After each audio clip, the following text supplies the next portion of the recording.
Madam Priya அவர்களே, protocol படி நடந்துக்கிட்டேன், நான் புரோட்டோகால் படி நடந்துக்கிட்டேன், நான் புரோட்டோகால் படி நடந்துக்கிட்டேன் அப்படின்னு சொல்கிறீங்களே, தமிழ்நாட்டோட புரோட்டோகால் என்னன்னு தெரியுமா மேடம்?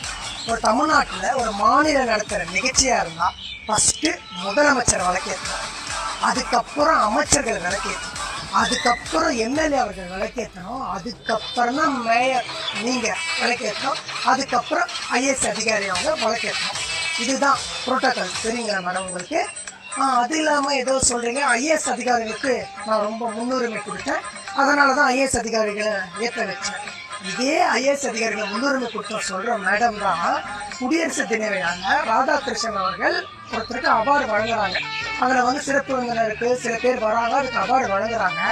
அந்த இடத்துல அவார்டு கொடுக்குற ஃபங்க்ஷனில் அந்த மேலையில் இருக்காங்க, அவர் அவார்டு போட்டு விட்டுட்டு இப்படி பார்க்குறாரு.